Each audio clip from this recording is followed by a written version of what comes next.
Hey, you guys hear me? Start cheering now! Yeah, let's get this over with. Yeah.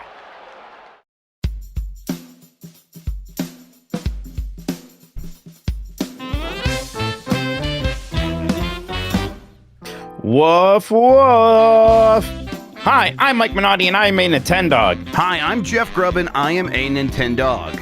We are the last of the Nintendogs. Woof, woof, woof, Today, Kirby Air Riders Direct is back and longer than ever. Donkey Kong Bonanza is getting monthly in-game events. And we are playing that Pokemon Legends Z. The kids call it ZA, and I resent it because I'm not a kid. I think that this newer generation does things slightly differently than I did, and I resent that. Yeah. But speaking about resent, how's it going, Jeff? Now we have to do something about him. No, it's going pretty good. I think we're going to get another cat tomorrow. We're going to have two cats. Okay. Yeah. They're a kitten? It's about the same age as the current cat, so it's still technically a kitten, but it's going to be 6 months old. We might be getting a ragdoll, actually. That we were inspired by Dan, and yeah, I'm excited. These are the cats when you pick them up, they just kind of go. Cat? Yeah, when you pick them up, they just kind of go limp, and they're very friendly to humans. So, is there a T-pose cat also? Yeah, I mean, basically, I think this is the one where you pick them up right there. They just kind of do that. Yeah, that's gonna be fun. Was Grumpy Cat a ragdoll cat? I'm looking at these things. They kind of look like Grumpy Cat. I don't know. Cat? Maybe. Oh, of course I remember Grumpy Cat. God, I'm not a Philistine, Mike. Jesus. What kind of cat was Grumpy Cat? Was a mixed breed domestic short hair cat. Yeah, it was kind of had a lot going on there. Ragdolls are like show cats a little bit. So we got one from the streets, and then we're gonna have a very fancy boy, and it's gonna be like a sitcom, The Odd Couple over here. It's gonna be a good time. Looking forward to it. Are you gonna let the kids name it, or do you get naming privileges this time? So the breeder that has it and has named it Brooks, I think it's something like that. Yeah, Brooks, and so we have Cookie, and then we're thinking we're gonna call this one Brookie. So it'd be Cookie and Brookie. Cookie and Brookie. I see. Everyone kind of likes the name Brooks already. So now, cats aren't like dogs in that they don't like really learn their names a ton. Right? You could just rename it; it'll be fine. You're right that they don't learn their name, or that you're wrong that they don't learn their name. You're right that it's not like dogs because they learn their name. They just don't care when you say it. It's what apparently the research says. Is like, yeah, I recognize you're asking me to do something, and I just don't give a shit. So that's fun. I mean, so you can still rename it. It's going to have the same effect. Well, that's exciting though. Getting a new pet. It's been a long time since I got a new pet. I got Penny like 13 years ago. It's an exciting feeling. Yeah. Right? And it's like this cat is so playful that we were like, oh, it should have a friend. Basically, is kind of what we're thinking here. Same reason I had a second kid. It's like, oh, she should probably have a friend. Exactly. It's like, I got one of these things. I mean, if I'm making lunch for one of them, I mean, how much harder is it to make a second lunch? Yeah, the economics of scale essentially is what we got going on there. Absolutely. Oh, that's good. I'm happy for you. I hope to see some pictures of the cat soon. I really don't hate cats. I just don't really see myself ever owning a cat. I don't think it's gonna happen. The exact same way with me and dogs. I do not hate dogs. I just it's not good fit for me in terms of like, oh, I'm enjoying owning a dog. I'm just more likely to have nothing than a cat. Right. Yep. I get that. All right then. Well, it says in big bold letters, or do a little break before the news, please. Thanks. Christian, we just got started. Should I still do a little break? Because I think we're about to do the news. Please. All right, we're going to take a little break.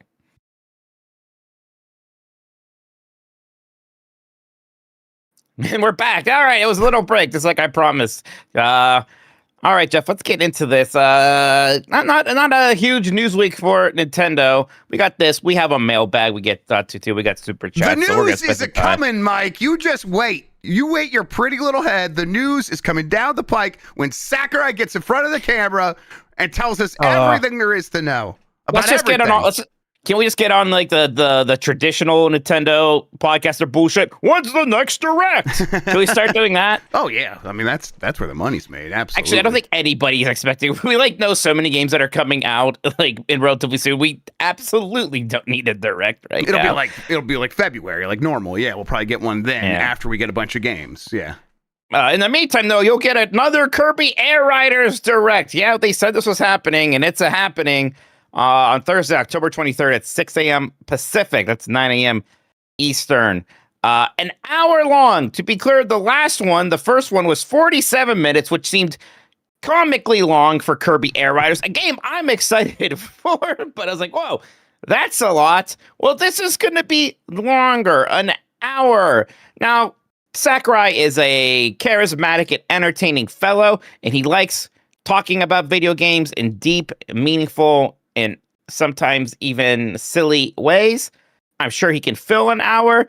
Are you still surprised that this is going to be an hour long for a game that the whole kind of conceit of it is that it's sort of simple? I am, of course, I'm confused. I don't get it. How is this possible? How do they have another hour to talk about, like, or another hour's worth of stuff for this game to put in a presentation like this, unless it is literally going over every single aspect of the game down to like how many variables there are on costumes and stuff like that. I just feel like there's going to be nothing left in actually playing the game. And yet I'm all for this. This is absurd. Let's go for it. Yeah, just like, because, I mean, last time he talked a lot about this game. We saw a lot about, just like the normal modes. We saw a lot about that bonus mode thing that are city trials, right? That people like a lot. I'm shocked I remember that name. So I'm like, what else do you have to show us for an hour? You're just going to show us every single character, every single course. I guess they're going to talk a bit about how online play works, I suppose. Sure. I'm like morbidly curious what this means. Once we're watching it, it's going to be like, yeah, it's just kind of a weird, slow pace, and he's going into too much detail, and we forgive him for it because he's Sakurai and he's a charming fellow. Exactly. That'll be the way it probably goes. And that last one, the 47-minute one, was fine. I'm like, oh yeah, that felt like it actually justified itself as far as one of these things can justify itself for Kirby Air Riders. I will be surprised if I feel that way again. But we're going into this with eyes wide open. We are going into this like recognizing no one needs to sit down and watch this thing, but I'm going to anyhow. Where's your excitement level at for Kirby Air Riders at the moment? Like on like a 1 to 5 scale, it's probably honestly, it's probably like a 2. I'm not like jumping out of my chair to go play it. Once it gets just a little bit closer and it feels imminent, it'll jump up to a 3 probably. But right now where it's like, oh, that's still far enough away in this second right now that I can just think about some other games instead. But once I can spend money on it, it'll jump up. You only get one November Switch 2 exclusive. Hyrule Warriors, Age of Imprisonment, or Kirby Air Riders. Which one you taking? Kirby Air Riders. Yeah. Yeah, I agree. I don't need another one of those. I mean, I'll play that. I'll play both. But between those two, I'm choosing Kirby Air Riders. Are you surprised that this is a $70 game? Yes. I was definitely thinking like this would be the one where it's like, yeah, we could even just charge $50 for this. But like $60 was my ceiling. I mean, that part of me is like, oh, so the $70 price tag also makes it feel like, okay, that's why they're going to keep doing these directs, because they really want to push this thing. They really want to make the argument for it. I don't know who is going to be convinced by these directs that wasn't already convinced to buy this game at $70, but hey, that's their job. I don't give a shit. I mean, you kind of postulated before, and maybe I tend to agree that maybe this is happening largely because Sakurai wants it to, right? And you got to make Sakurai happy because you need him to make another Smash Brothers at some point. Yeah, I mean, I think there's a lot to the one for you, one for me thing. And I think in the Sakurai's case, he can be like, I did the one for you, and it made you a lot of money, like a lot of money. And it continues to make you a lot of money. I'll come back and I'll do another one for you, but let me do one for me. And they're like, okay, what do you want to do? Kirby Air Riders. I'm like, are you fucking serious right now? And here we are. For me, it's like, that's fun. Use your powers for insane things, Sakurai. That's cool. I am so looking forward to the game. I guess we'll be watching this direct. I'm curious, like how, it's like, am I going to be entertained the whole time? Is my mind going to turn to mush? Am I going to just be like mildly engaged. Again, it's like it seems more whimsical in my head. Like halfway through, I expect it to get experimental or something, or like I gotta keep watching it, like the guy from Clockwork Orange. Like, look, it's another track. Like, yes, I know it's a power sliding racing game. Yes, Kirby. I bet this game's gonna be very good. Yeah, People in chat that it's gonna. People chat are saying that like Nintendo or that Sakurai said Nintendo asked him to make this, and I don't really fully believe that. Yeah, I know what you mean. Like, I don't think it's a lie. Yes. But I also don't believe that. Like, why would Nintendo ask him to make a sequel to the GameCube game that a lot of people didn't really like? Yeah, and it didn't. There's no way it sold great, even relative to GameCube games. I think like what happened is they're like, look, hey, why don't you just like do something else? Like, would you like maybe actually consider coming back and just working on something to like maybe build up your team and try some stuff? Like here, like why not do a new Kirby Air Riders? Like that's what I feel like maybe happened here. And it wasn't them like, well, you know what we need is the Air Rider back. I just don't think that's what Nintendo was saying to him. Right. And again, I know like, yeah, like, you know, he's talked about, as I said, I'm talking about the general manager. Yeah, I don't know. I'm sure there's truth to that. Oh, yeah. I don't think it's, but also I just don't think he was, kicking and screaming, having to make an Air Riders game. I'm glad it's happening, for sure. And I'll pay $70 for it, which I have to do now. I was, all those jokes about Nintendo jail, Jeff. I used to at least get game codes when I was at GameSpeed. I get nothing. Yeah, I mean, they were the day of. They occasionally give us games day of, so I don't know, whatever. I mean, you could still ask. Yeah, we'd have to find that contact again. How are you kind of feeling about the Switch 2's lineup this year now? We've gone through most of it. We know we've got Pokemon Legends now, and then that's flowing. We have a very good cadence starting with Legends, of that going into Age of Imprisonment, going into Kirby, going into Metroid. There was like a little bit of a break between Pokemon and Donkey Kong, but then they kind of lucked out and perfectly had Silk Song and Hades 2 fill up that slot in the middle there. So I think when you kind of count those two games, it's been a pretty good launch year. Of course, it's not 2017 Switch 1, never was going to be, never could be, but all things considered, I think it's pretty strong. Yeah, I'm like pretty happy with it. I know that I've enjoyed using my Switch 2. A big part of it is like those pillar Nintendo first party games. Like obviously I need them to come out so I can play those games.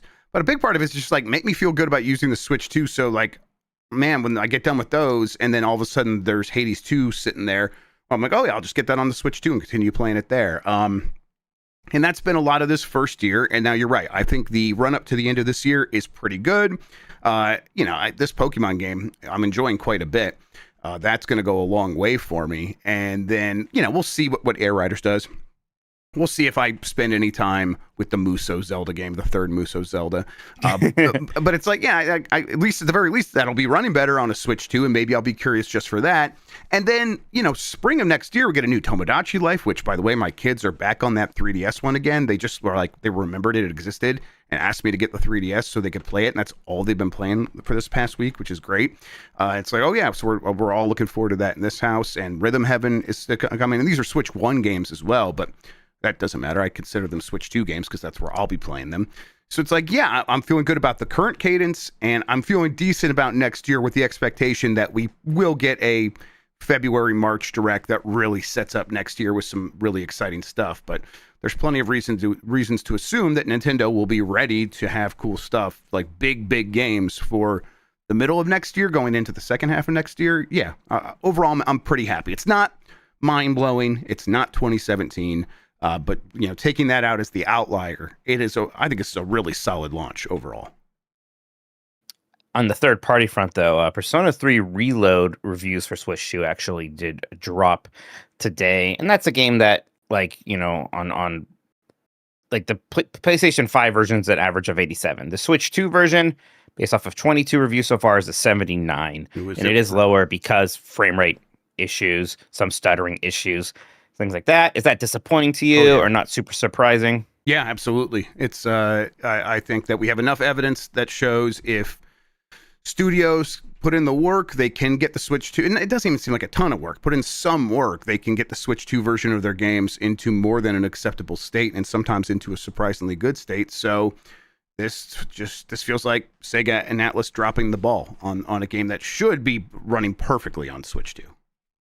And it seems like that's an important one to really make sure you get right, because that's a game that you could have been selling throughout the life cycle of this console. And honestly, like, you think the groundwork there would help with a Metaphor Fantasio port, and then the upcoming Persona 4 port and Persona 5.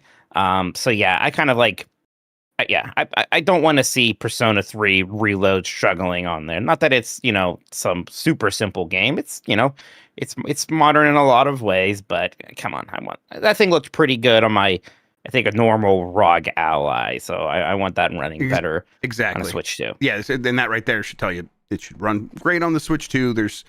Hopefully there's updates coming. But yeah, that thing was running fine on the Steam Deck, I think, for the most part. And if that's the case, it just seems like something was lost when they did the port and they weren't able to fix it in time, and they didn't want to miss their release date, which I get, but that's a game that just needs to run without any issues on a Switch 2.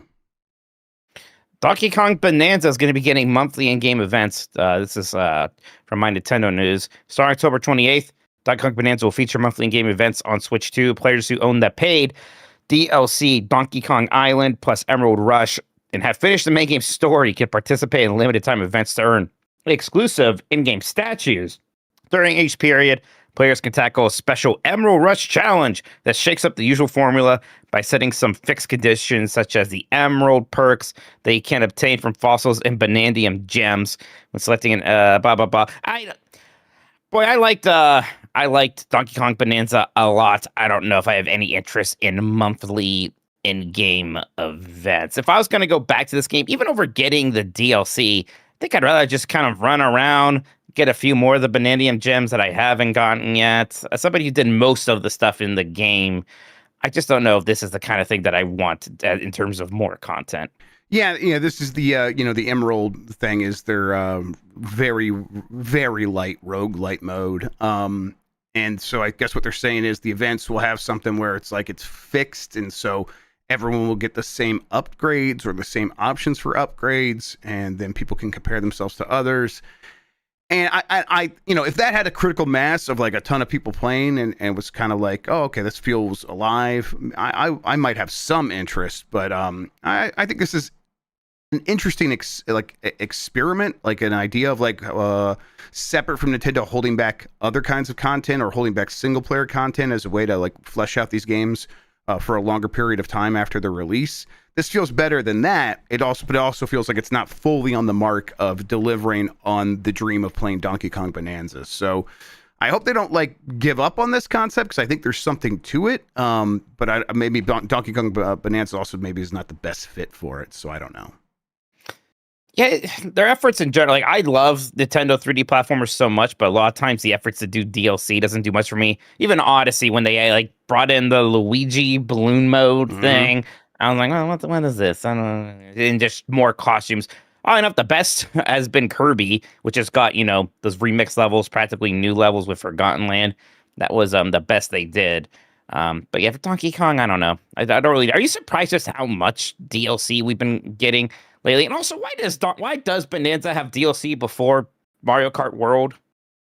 Yeah, I don't know. And Mario Kart World doesn't even have like some of the costumes that people thought it would get for DK and Pauline, if that would tie into Bonanza. So yeah, it's weird. It's strange. Obviously, World is such a good fit for that. Good fit for that stuff. Maybe there's maybe that's something they drop closer to Christmas as something as a reason for people to get excited about that game again. I don't know.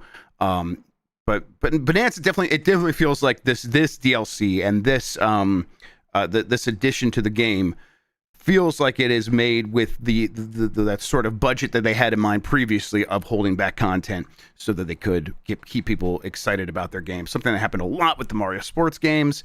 And yeah, I don't know. It definitely doesn't feel like it's hitting the mark to me. All right, that's it for our news topics. I want to take another quick break here. We'll come back. We'll look at the super chats.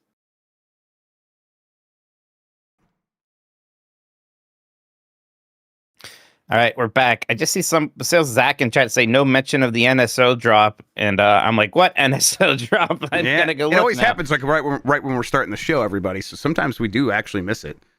Yeah, I'm excited now. I'm gonna see. Must be. This is the only time I have to open up Twitter anymore. Actually, I bet it's nothing super recognizable, or else chat would have mentioned something earlier. Well, it's just it's kind of neat. It's not maybe all that shocking, but Luigi's Mansion coming to GameCube. Well, that's Classics fantastic. On October 30th. Yeah, perfect. That's neat. It's been a long time since I played.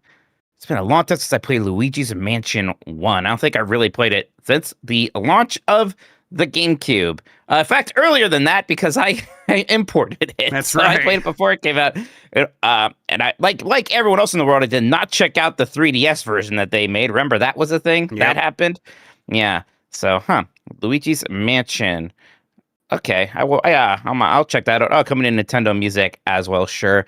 I wonder, I have not checked out the emulation stuff for a bit. I've never heard anything about some of the issues I had with the kind of sensitivity and the input lag being better. I think there were some updates to other stuff, but not necessarily to that. Nintendo usually gets around to fixing these things, but doesn't always happen right away. Luigi's Mansion 1's a fun game. It's a relatively quick playthrough, but it's a good time. Luigi's Mansion 3 is much better. Part of me is like, why wouldn't I just play that? But there's some charm in that game. It was like such a weird thing at the time. Everyone was shocked that we were getting that instead of a 3D Mario game at the launch of the GameCube. But hey, I'll take it. The thing I most remember of Luigi's Mansion is it was at one of the Awesome Games Done Quick, and they got to the credits, and everyone had like a pre-prepared like dance that they were doing, and the whole crowd was into it. It was very exciting. So I might try to recreate that with my children or something, make them dance with me. That sounds good. Would you like to read the Super Chats? Yeah, I got them right here. Let's start here with Big Fresh 37, who says, since the combat is action, there's a chance Dan might not hate this Pokemon. Make him stream some for Delight Club or Extra Life or something. Yeah, I think there's a chance he wouldn't hate it, but I don't know if he would love it.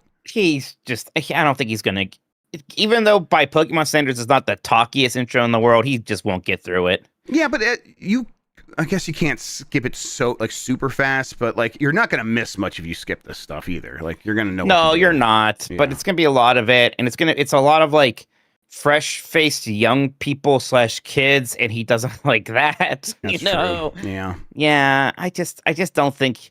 I think at this point, Pokemon has been something that he is very comfortable ignoring, and he's happier that way. I don't think he's ready to flip. Too. Yeah. I don't think he's ready to flip a switch to be like, I'm ready to give Pokemon a chance. I don't think that's gonna happen. That's whatever. It's fine.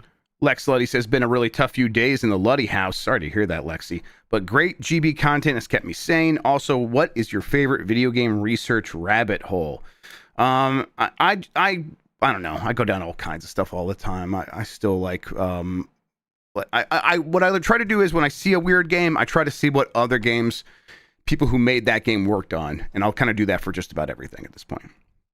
I feel like almost every time I like think about Metal Gear again, I'm like, what was the deal? What was Big Boss's plan? So then I'll open up some Wikipedia page of that, and then at least another thing. And I just fall into Metal Gear lore dumps, which are very interesting, but also frustrating because you're looking for answers that a lot of times aren't really there because, there's just a lot of contradictions. Because there's a plan, but there's not really a plan. The big one is always like, so what did the boss want? What did the big boss think that the boss wanted? And there's all sorts of problems and mistakes. And then, of course, there's Ocelot. And so he was a quadruple agent? Can anyone explain that one for me? And people try to. And I'm like, okay, I guess. So, yeah, it's both fun and kind of frustrating to fall into that lore rabbit hole. And again, sorry to hear that, Lexi. Hope you can hang in there and we got your back. L. Grug says, who we making wander off into oncoming traffic in a funny costume this bombathon? And what are you guys putting on Bacalar's 8 Christmas trees? Oh, that's a good idea. We should bring him some ornaments or something. You joke, but we definitely have an idea similar to me wandering off into traffic. Stop we. It's just you and Dan. Dan always, every time Dan's like, here's an idea that is dangerous for Jeff. Idea. And Jeff's like, this is fun. I like it. This was my idea from the beginning. And I appreciate Dan for having my back on this dumb idea. I still just love watching you wander into traffic, not being able to see. And every time I'm like, that's so dangerous. You're like, yeah, it's not that dangerous. Oh, it seems pretty dangerous. I could see fine. It seems like I couldn't see, but like it's very transparent inside your Gizmo costumes. Everybody, don't worry. Well, for somebody you could see, you sure did wander into oncoming traffic pretty willingly. In the road, though, I was next to it. I remember. I was fine. Somebody give me the video. Somebody give me the video. In Brooklyn, where there are no cabs. Oh my God. Let's see here. Yeah. From Adam Steen. Just finished a documentary, Who Killed the Montreal Expos. Definitely recommend it. Oh, I could go for a baseball documentary right now. I'm still in baseball mood despite my team not being in the World Series, surprisingly. Oh, fuck baseball. That would be fun. What were they called? The Expos. What are they? What's an Ex? It's got to be a French thing, right? So like some reference to a French word, because that's what all their teams in Montreal are. Because the Montreal Canadiens is the French version of that. Right. And they're called the Habs, which is French for les habitants, the habitants of French Canada. Yeah, all that stuff. Yeah. There's a reference to the World's Fair in Montreal, I think. That makes sense. That makes sense, but it's just like, I know what an expo is. It's just weird to name your baseball team that. Yeah, but the World's Fair was like so important back then, right? They were so, that's very tied to Disney lore. I know about World's Fair. That could be your whole identity back then. Yeah, sure could be. Connell Wood says, what's with the rise of the anti-Nintendo YouTubers over the past month, like Nintendine? You could just say Nintendo hates you and get 1.5 million views. People are frustrated by the high price still of the system, and despite like looking around being like, everyone was complaining about the prices and everyone's still buying it. Well, no, not everyone is. There's still going to be millions of people who bought a Switch 1 who are like not feeling like they're part of the party, because they're just not going to spend that much money out of the gate on a new system, and they're still going to feel kind of like, hey, I thought we were all mad at this company. And so anyone that's going to cater to that is going to do well, because people have legitimate problems with the price increases that have been happening everywhere, and kind of like being like Nintendo is leading the charge on like game prices being $80. I think this is something this is on Nintendo to navigate this, to make people feel like they're getting their money's worth. And, I think that they are doing a decent job because they are selling a lot of these things. But they have to keep in mind that there is a fomenting sort of anger out there that they are going to have to deal with slowly and assuredly. And we'll see how they're able to do that. I don't know. Yeah, I guess I'm in my own little bubble here. I had no idea that this was really a thing. You definitely see it if it's about pricing and, some of the other shady stuff Nintendo does in terms of going after smaller creators and whatnot. If you're complaining about their game output right now, I guess I don't know how much of a leg you have to stand on, I suppose, but yeah, but if your whole thing is Nintendo hates you, that's gonna find purchase for sure. Nard says, Jeff, this is the run is still up. Hit the button. Yeah, I left it up on YouTube for a little bit, but Chuck got it. I did forget about the Twitch version, but that's down now as well. So it was just a practice. How'd that run go? Look, you failed us, and you failed us. Oh, it's it's my fault. Like we were trying to do the lesson from the person, but apparently it doesn't work in co-op mode. So me and Dan said we're going to go on our own and actually do that training, because there's more defensive moves than even that. I don't know. I'm going to have to figure it out. I did get the hang of the Clash though, and was doing some pretty like clutch moves there when Dan was down that one time, and it felt awesome. So yeah, I'm glad we got that advice. All right, let's see here from Gprox 9189. What up, my dogs? First time, long time. Love all that you do. Keep on rocking, baby. Thank you. Thank you. I will do that. I will keep on rocking. John Martin, how's it going, John? Says Luigi's Mansion in GameCube is a game that I can beat in a single sitting anytime at all. What is your favorite game you can do that in? And it says in parentheses, not NES. Well, fuck you then. Shit. I was going to say Mega Man 3. I was going to say like Legend of Zelda, because I do that in one sitting these days. Or Streets of Rage 2. Super Mario Brothers. I do that too. Streets of Rage 2 is a good one, actually. That's Streets of Rage 2 is a one-sitting game. Yeah, that probably honestly is my answer as well, because like every time my sister-in-law comes in town, me and Steph and her play that and play through it, and we always have a really good time. Yeah. Or Streets of Rage 4, honestly. Yeah. Same thing, honestly. Yeah. There's probably something on like N64. Like Blast Core these days is one that I could probably beat in one sitting if I did that, and I would like that a lot. Okay, let's see here. Postman Dan, did you know there were official Sega Saturn-shaped watches? I found out today. What system do you want as a watch? Also, what will it take to get N64 Goemon playthrough on Bombathon? That's probably not... A playthrough is probably not going to happen on the Bombathon, but I can make Goemon happen in other ways. I've always meant to like really play through Goemon, and I also want to do a thing where like we play through like very Japanese games or Japan only games on Giant Bomb. It's just like God, we don't have any time, but I would like to do like a foreign exchange student show where it's like, hey, here's a fan translation of a game that never came out here, and we could play through that. Sure, that'd be a good time. Boy, I'm looking at these watches and they look sweet. Really? God, yeah, I don't honestly. There's something about the Saturn does just like, yeah, that's a good watch. Yeah, it's a good console to become kind of like the Jaguar is a very good dental hygiene tool, right? Yes, yeah, you get it. So yeah, I mean, the Dreamcast would also look good. GameCube is, as much as I love it, probably too much of a cube to be a comfortable watch. It's got to be a bit flatter. Like PS1 would be a good watch. PS1 would be cool. Yeah, it's even got like the circle area where the actual clock face, the watch face, could sit. That'd be neat. It has to be kind of rounder, right? And Saturn's got a little bit of that going. I guess it's not perfectly round or anything. Not really. I mean, it's pretty square. Yeah. I guess the edges are. I'm looking at saying, I actually don't even know if it is.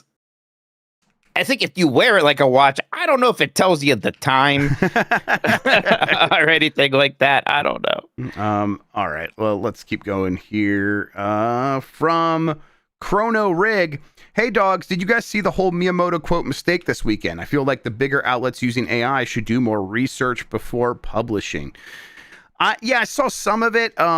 Basically, by the time I got around to paying attention to it, everyone was taking it down because it was like grossly misquoted, and also from like October of last year, when he was talking about the museum. I didn't get like the full thing. I guess he said something like movies are forever and games aren't. And that made people mad. And then it was like, oh, well, this is a grossly mistranslated thing. This is because they're talking about them going into more movies. Sure.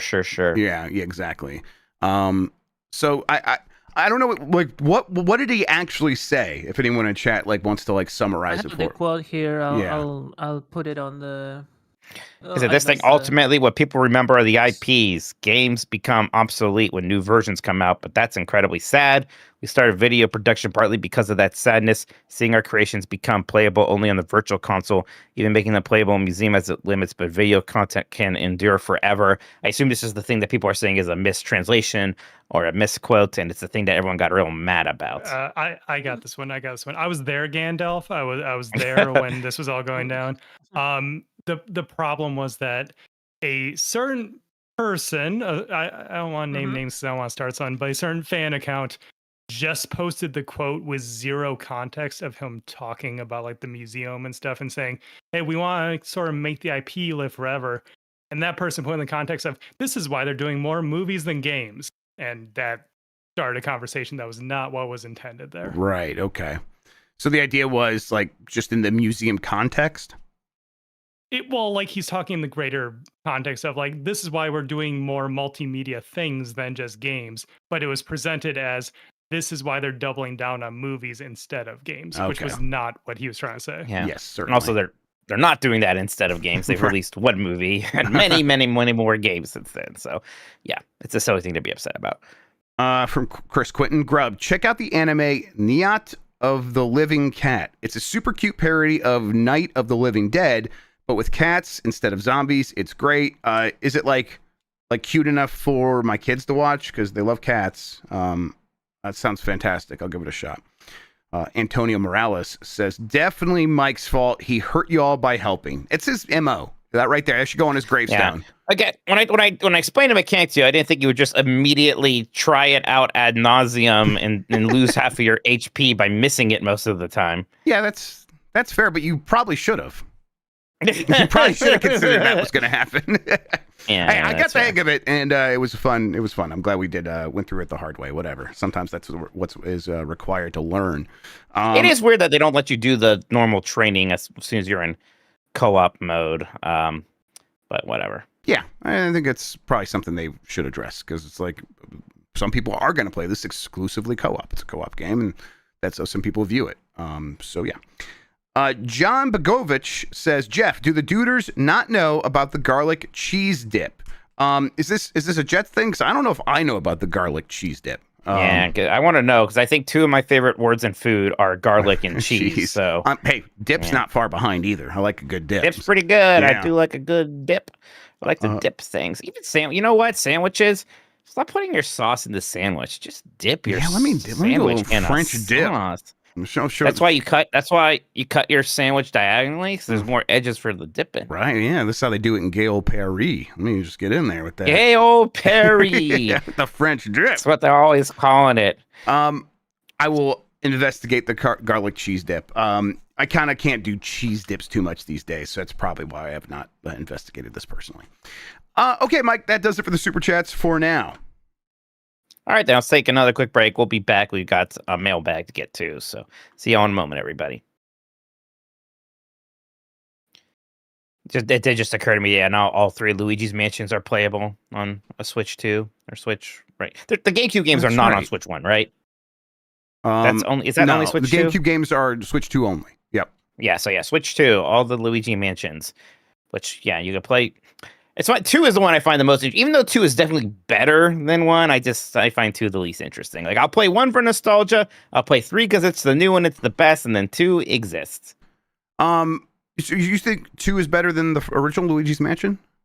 Is that what you said? Gameplay wise, I mean, 2 mechanically is similar to 3 in a lot of ways. I mean, it was next level, right? It just kind of doesn't have as much of the juice, doesn't have the sauce. So like, what was the deal with the port that everyone seemed to hate on Switch with Dark Moon?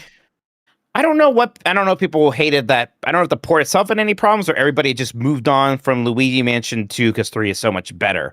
Yeah. I do respect the fact that they got rid of the dumb subtitle and just like, nah, it's 2 now. Yeah, I mean, I respect that greatly. Yeah, it's smart, right? Because everyone's saying with Dark Moon, it's like, no, we have 3. Just tell us what this one is. Oh, it's 2. Yeah, okay. Oh, Turbo Sean says, I think they just hated that it was a 3DS port for $60. That sounds right. That sounds like, especially right in that moment, people probably weren't feeling that. All right, fair enough. All right, Jeff, your dog attacking mailman. All right, it's enough of that. Chris 2K says, hey, dogs. After searching for a while, I'm finally starting a new job this week. Now I have an influx of disposable income again. I finally joined the Giant Bomb Premium subscription as well. Oh, thank you so much. Happy to support you guys, what you do here at Game S, and also over there at Bomba Gigante with the other doofuses and Bacalar. I'm super Pokemon pilled right now, so quick, if you could wish one Pokemon to existence to be your partner Pokemon, which one would it be? Love ya, Onyx. Yes, that's a penis joke. Is there like a Pokemon? I mean, some of the Pokemon are just straight up magic. Like, if Arceus is my Pokemon, can he just, like, bring back me long life? Dead loved ones? Yeah. Right? Yeah, right. Something like that, yeah. Yeah, like, or Mew. Is Mew gonna be able to, like, I don't know, gift me eternal bliss? I want one that will, like, get me out of social functions. People are like, we could invite Jeff to that party, but he's gonna bring Jinx. He's gonna bring grubbage. You're gonna bring the trash bag. He's gonna bring Mr. Mime, and that just throws off the vibes so bad. And I'm like, look, he's my partner. It's just I need him here. I'm sorry. There was a side quest in Legends EA where like there's too much grubbishes hanging out by a restaurant. Like, you gotta get these things to a trash can. They're stinking up the joints. Because it's Pokemon, they're still so nice about it. Like, we love Grubbish. Grubbish is just great. They have a place in this world. We love that they look and smell like trash. But can you please take him over there? Mike, it's hilarious they keep calling it Grubbish, but I am sorry, it's Trubbish. Wow, I get confused. It just sounded right, though. I can't Something imagine about why it. you would think that is. My mistake. Oh, man. And chat, stop naming the Pokemon you want to have sex with. Enough. Never. All right, then. Next up is from Tuber. If Nintendo set a Pokemon game in Ohio, what types of pocket monsters would you like to see? I know I disown Skyline Chili, but a Skyline Chili themed Pokemon. That'd be good. Yeah. You call him Five Way. A Brutus Buckeye. Clearly, just him. Slider from the Cleveland Guardians. Karen, just a mom. Right. Okay. Yes. Wants to see the manager. Right. A mommy blogger cultist, which is apparently a huge thing in southeastern Ohio, Mike. I'm learning a lot about right now. I'm reading some articles about that. So yeah, we can get one of those. Oh, very exciting. Yeah. And then just a bunch of roadsides about highway billboards about anti-abortion stuff. That's in Minty. Yeah. He'll make you pay on the Pokemon battlefield. I like it. Keyork said, a lot of Pokemon questions. Keyork says, what Pokemon would make the best meet and greet / puppet, and what one would make the coolest animatronic? If you could do it, actually, like a full-size Onix animatronic, and I want an Onix the size that he was in the Pokemon anime the first time Ash fought Brock, and they literally just made him like Super Godzilla size, and it was ridiculous. And Pikachu, who does electric attacks that Onix is resistant to, just won that battle anyways, I guess because of heart or something. Which is not a stat. Which is not something that's on the back of that card. It's bullshit. I want to see an Onix of that size in there as an animatronic. Meet and greet puppet. I mean, have you ever met the Pikachus or the Eevees that they had everywhere for the Let's Go Pikachu and Eevee thing? They had them at Seattle when we were there. You saw these, Jeff. Did I? They're at the Nintendo thing. They are super. They're like almost inflatable, so they're very jiggly and they bounce a lot. They're already you great. mean the one that like the free roaming Pikachu thing? Yeah. Okay. Yes, I remember that. Then yeah, I thought a meet and greet / puppet meant like.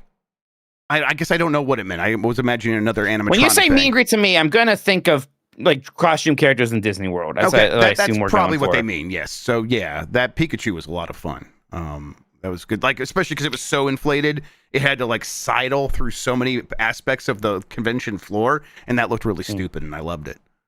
Chat's reminding me that in the Pokemon anime, Pikachu and Ash fucking cheated because Ash had Pikachu aim for the sprinkler system, which then coated Onix in water, which he is weak to. But I guess electrifying the water was real bad for him or something.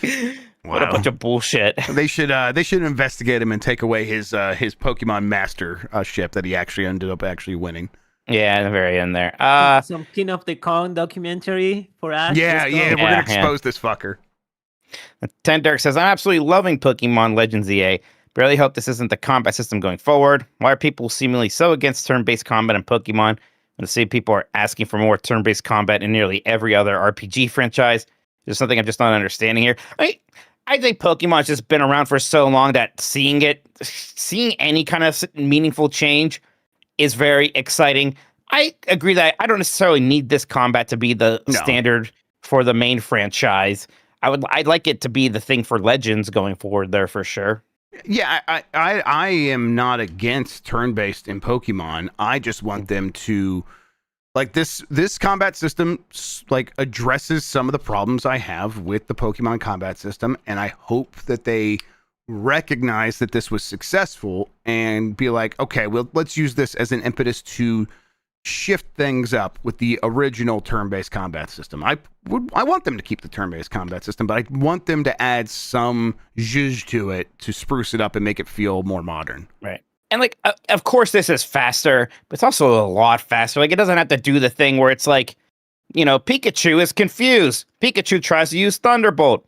Pikachu hurt itself in its attack and its confusion. Pikachu takes 26 damage. It just all happens now. Yep. And you could just do some work to make that less painful in a turn-based format as well, but doing it this way just immediately solves a lot of those problems. Yep.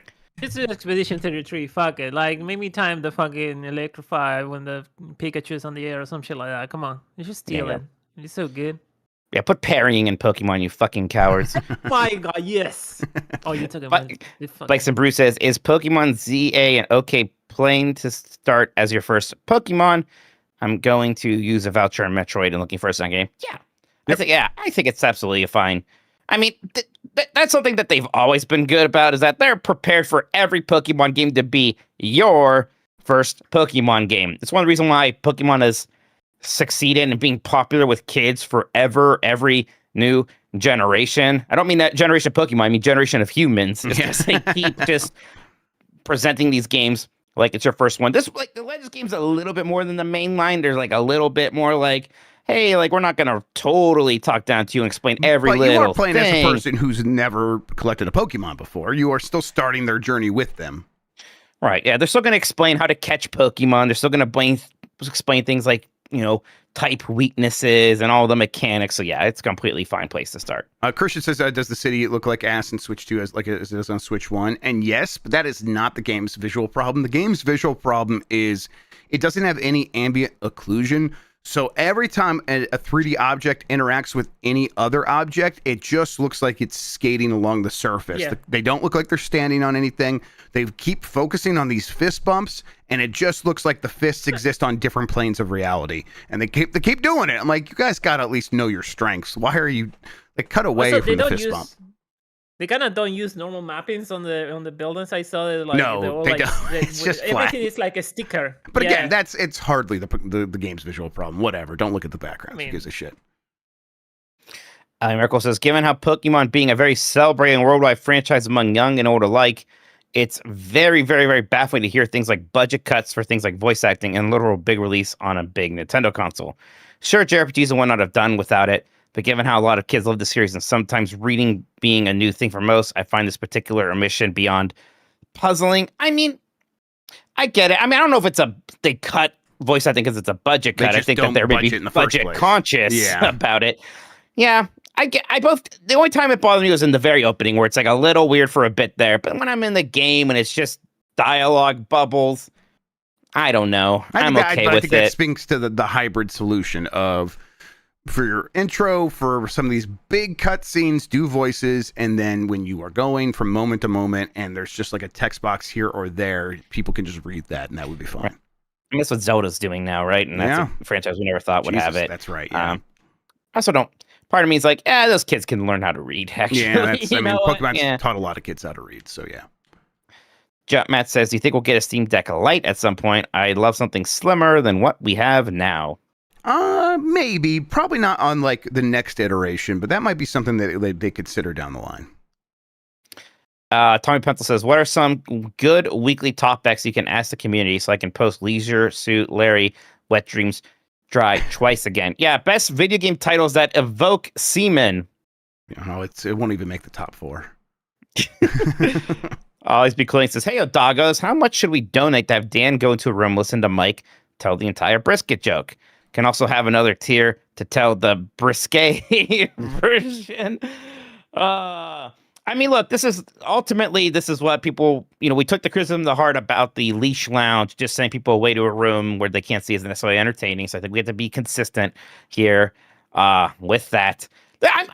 My brain is so bad, Jeff, because like 1,000 people love the brisket joke bit and go along with it, and like 2 people were mean about it, and all I can think about is if I tell this again, everyone's gonna hate me.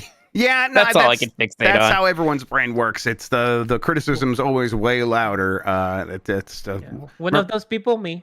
Yeah, one that was Christian. One of our people, me. I will beat you up in person if you tell the joke. I'll bring some sort of like weapon, nothing lethal, Mike, but I'll hurt you if you do the joke. So yeah. Always Be Clothing says, hey, doggos, that's the one I just read. The other one is Screaming Madden. Hello, Nintendogs. I got a loaded question. What is the Mount Rushmore of Nintendogs or dogs in video games? Surely the less than Nintendogs would know this. Yeah, it's, hey, it's that dog from Resident Evil 4. I think we've done this before. Right? So is that a Nintendo game? Like, obviously, it's on Nintendo, so we can count it, but it does say Nintendo games. That was a GameCube exclusive at first. Okay. Yep. Hey, it's that dog has to make it. Then I guess you gotta do Poochie, right? From Yoshi's Island. I think so. Yeah. And then the dad from the baseball game that I like, Rusty. Yeah, Rusty's Real Deal Baseball. The dog. Yeah. With that dog like thing in Pikmin 4. As much as I love Pikmin 4, do we like him? I mean, I like him mechanically. Mechanically, I didn't like that he only had 2 legs and no nose, right? I think a big part of being a dog is having that big wet nose, and he didn't have that. Oh, KK Slider. Yep. Easy. There you go. There it is. Okay. Oh, the duck hunt dog. Oh, shit. All right. I guess, it's that dog doesn't count. Hey, it's that dog. Sorry. Fucker. We're doing just Nintendo. The Colonel and Star Fox can kind of get fucked. Yeah, I I don't don't know. need his ass. I got a fox. Yeah. What do I need a dog for? Yeah. You're like, yeah, good luck, Star Fox. Why don't you go do something? Why are you always wishing good luck? Right, actually commit. Yeah. Next up here is from James Pies with the news that Quantic Dream is entering the hero shooter realm and rumors that the next Halo will try to be like Fortnite. Could you imagine Nintendo entering the live service space with its own existing IP? Or Splatoon enough to scratch that itch for now? I could see them making Star Fox work. I would never say never. I mean, they're always late to things. Like the idea of them even having a team-based shooter seemed ridiculous, and now they have a team-based shooter franchise. So they could do things like, make their own battle royale game of some kind. I imagine Splatoon satisfies the itch for now.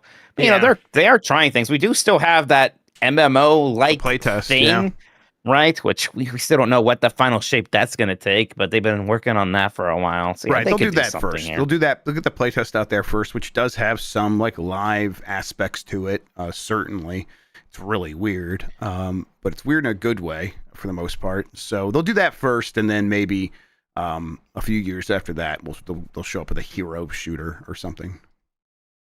Jim says, "Hey, dogs, I'm surprised by the lack of Xbox games on Switch 2 still. Double Fine's Keeper would seem an ideal fit. Is this just a dev kit issue or something more?" I bet it's a dev kit issue. I bet that Nintendo did not hand over early dev kits to anyone under Xbox, especially when the rumors of Xbox's handheld, like the one that they were going to make themselves, was still happening around the time that Nintendo would have been deciding to do that. So, that stuff will probably start showing up soon. Blaze of Noah says, "Mike, you need to fulfill your destiny and come out to the 2027 U.S. Open at Pebble Beach. I'll be there, and who knows, maybe your homeboy Craig Stadler might be as well." I'll tell you what, after I fell into a Pebble Beach rabbit hole, and I immediately bought into the idea that there's some kind of almost supernatural majesty to Pebble Beach. So I would love to go to the U.S. Open at Pebble Beach in 2027. That sounds like an amazing time. How far is Pebble Beach from Disneyland?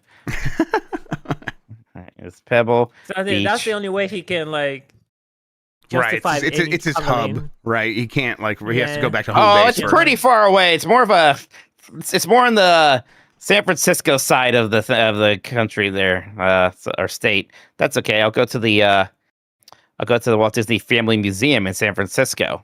There you go. Yeah, and go to the Lucasfilm restaurant or whatever that Steph ate at and she really liked. Yeah, Listen to some cheese. Man, it's a big state, California. You know. Yep. It's not even that. It's closer to It's not even that close to San Francisco. I guess I guess I'll just go there and I don't know. You know what? I bet they have some fancy, fun things to do by Pebble Beach golf links. There's some parks. I can go to Point Lobo State Natural Reserve, the Carmel River State Beach. Man, I would like to go Poppy Hills. Well, there's another golf course near there. How would you like to be the golf course next to Pebble Beach? And you're called Poppy Hills Golf Course. That's the one you go and you can't get in. It's probably you probably have to be a member of Pebble Beach to play it, right? I'm sure you do. Yeah. I mean, maybe to just play, I would imagine. Yeah, that or rich. Otherwise, it's going to be so booked. Yeah. Yeah. I mean, this little kind of out inland or whatever you would call this thing is just actually littered with golf courses. This is some kind of giant golf mecca, it turns out, in this little part of California. Makes sense. Yeah, I wonder if Pebble Beach sort of is the anchor there in that draw. Everyone's and here's a bunch of other ones. Stinky says, in response to the barbecue joke, I encourage Mitch to read longestjokeintheworld.com. The ends are justified. Is this like that Smash Brothers fanfic that's the largest piece of fiction ever created? Oh, man, this thing is long. Okay. What's the URL? Not reading it. Longestjokeintheworld.com. Okay, tell it. No, it's really long. Oh yeah, look at that. Oh yeah, that stopped you before. No, this is I bet it's not as funny as mine, to be honest. No, probably not. That's true. Slane says there was a new Alarmo update today. They just made the Animal Crossing theme more readable. Personally, I still use the Alarmo. Having to physically get out of bed before the alarm shuts off really helps me get out of bed on time. Do you guys still use the Alarmo? Do you always stick to the same theme or switch it up? What's your favorite theme? Yeah, I'm the same. I use it a lot. Actually, getting out of bed does help me. If I'm just in bed and pushing something on my phone while I'm laying in bed, that's just not going to be as effective. I was using the one Mario Kart 8 theme, the cloud top track, the one that uses like that kind of Mario Galaxy song. But I switched over to a shuffle of all of the Kirby Forgotten Land themes now that that's out, and they're fantastic. Oh, that's good. Yeah, I still use it. I mostly am enjoying the fact that I think it does a decent job of tracking. Like it's the whatever, I can't remember what it uses, the millimeter wave tech that can definitely see through your clothes, because that's what they use the airport to see through your clothes. That's pretty decent at tracking you in bed. So I always like getting that information. But yeah, it's a good alarm as well. The alarm will sees you naked every morning. Yes, Fucked up. That's fine. You think that's gonna stop? You think that's gonna bother me? I already send my nudes to Miyamoto. He can just have them if he wants. And me. Next up is from Jamie H1224. I think we're about to do another NSO drop. You were right, Jamie. What game is top of your current wish list for each of the currently available platforms? Okay. I like this. Jeff, is there an NES game that you still are hoping for? Is Base Wars on NSO? Let me see here. I don't think Base Wars is on NSO. No. I would like Base Wars, the cyborg baseball video game. That's a good one. We still need Star Tropics. Really? They didn't put Star Tropics? Star Tropics 2, excuse me. Star Tropics 2. Tropics 1 is on there. 2 is not. How about the Super Nintendo, which we got Game and Wario or Mario versus Wario, Mario and Wario. That's it. Mario and Wario very recently. So that was a pretty neat one there. We have Mario Paint now. How many first party Super Nintendo ones do we not have yet? Because it seems like they've been pretty good there. I'm like struggling to think of anything. We have Dreamland 3. Like there's some third party stuff. Like there's licensed stuff that I just know we won't get. Like if it was NES, I'd love to get DuckTales. That's not happening. I still think that they should put Mega Man X, even though there's a collection. Just first Mega Man X should be on NSO. So just give me a third party game, licensed one, so it won't happen. Tiny Toon Adventures, Buster Bust Loose. Oh, I'm a big Buster's Bust Loose guy. I could freaking play that thing. Racers. There you go. That's a good one, Dapo Jerry. They pulled that game back in the day because of a lawsuit with Pixar. So that's right. Yeah, it's not going to happen, is it? Yep. Probably not going to happen. Sega Genesis. I don't think they have Phantasy Star 2 on there, actually. They have 4, but I've been wanting to play Phantasy Star 2. So if they were able to put it on there, that's how I would go about doing that one. I think they don't have Sonic the Hedgehog 1 on there. Like, I know you sell that in a package, but you have Sonic 2 on there. You should have Sonic 1 on there. What's that bad Mortal Kombat ripoff that was on the Genesis? Eternal Champions? Yeah, I think. Yeah, give me Eternal Champions. Is Eternal Champions not on there? Maybe it is on there. It probably could be. I think it's not. Yeah, I just looked. I don't think it's on there. Yeah. Game Boy and Game Boy Color. Okay. Warlock. For Game Boy Color. Honestly, that might be on there. That was the real-time strategy game that was clearly just kind of a Game Boy ripoff of Warcraft, and it was awesome.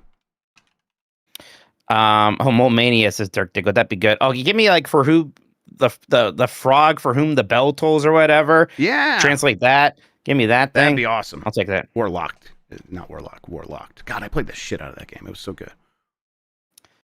Game Boy Advance. Gosh, there's got to be a ton of Game Boy Advance ones. Yeah, the Astro Boy game. That's a treasure side-scrolling action shooter, and it rules.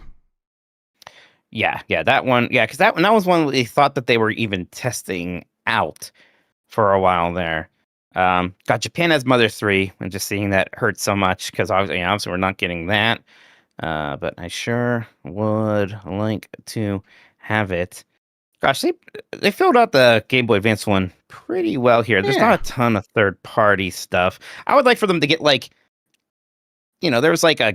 was Crash Bandicoot and Spyro GBA games, right? Things like that. Or even there's a Banjo-Kazooie GBA game. I don't think it's supposed to be terrible, right? Yeah. Drill Dozer's not on there yet. Drill Dozer would be awesome. Oh, God, I love Drill Dozer.